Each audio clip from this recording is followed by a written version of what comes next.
अस्सलामुअलैकुम दोस्तों, story zone देखने वालों को खुशामदीद। दोस्तों, 16 रबीउल अव्वल 1444 हिजरी और जुमेरात का दिन है, जबकि ईसवी कैलेंडर के मुताबिक 13 अक्टूबर 2022 ईस्वी है। 13 अक्टूबर 1987 को अमेरिकी बहरिया ने खलीज फार्स में पहली दफा डॉल्फिनों को फौजी कार्रवाई के लिए इस्तेमाल किया। 13 अक्टूबर 1923 को इंकरा तुर्की का दारुल खिलाफा बना। 13 अक्टूबर 1914 को ग्रेट मॉर्गन ने गैस मास्क इजाद किया। 13 अक्टूबर के दिन पैदा होने वाली चंद हस्तियों के नाम ये हैं। इम्तियाज अली ताज पाकिस्तान से ताल्लुक रखने वाले उर्दू जुबान के मारूफ मुसन्निफ और ड्रामा निगार थे। अब 13 अक्टूबर 1900 में लाहौर में पैदा हुए। अशोक कुमार मशहूर भारतीय अदाकार 13 अक्टूबर 1911 को बंगाल में पैदा हुए। वो भारतीय सिनेमा के एक नहायत अहम रुकन थे। उनको भारतीय हुकूमत की तरफ से दादा साहब फाल्के और पद्मश्री अवार्ड से भी नवाजा गया। उन्होंने 275 से ज्यादा फिल्मों में और 30 से ज्यादा बंगाली ड्रामों में काम किया। 13 अक्टूबर 1948 को उस्ताद नुसरत फतेह अली खान फैसलाबाद में पैदा हुए।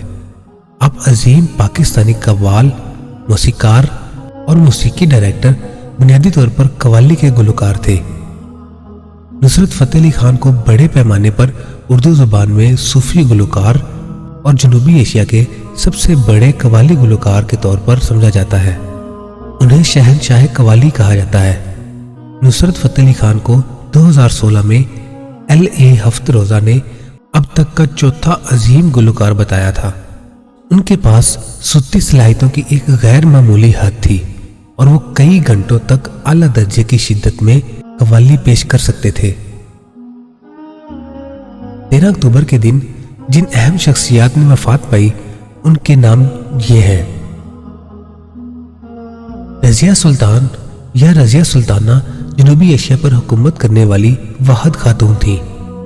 वो अफगान गौरी नस्ल से ताल्लुक रखती थी और कई दीगर मुस्लिम शहजादियों की तरह जंगी तरबियत और इंतजाम सल्तनत की तरबियत भी हासिल की थी। उन्होंने 13 अक्टूबर 1240 में वफात पाई। 13 अक्टूबर 1987 को किशोर कुमार, जो एक भारतीय गुलकार, अदायतकार और अदाकार थे, उन्होंने वफात पाई। आपका पूरा नाम आभास कुमार गंगोली था।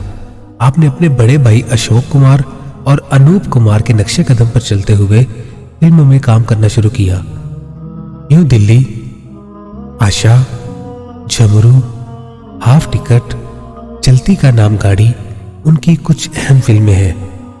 उन्होंने लगभग 81 फिल्मों में बतौर अदाकार काम किया। उन्होंने तकरीबन 574 फिल्मों के लिए गाने गाए। दोस्तों, देसी या पंजाबी महीने में आज 29 असूज या 29 असू 2079 भी गर्मी है।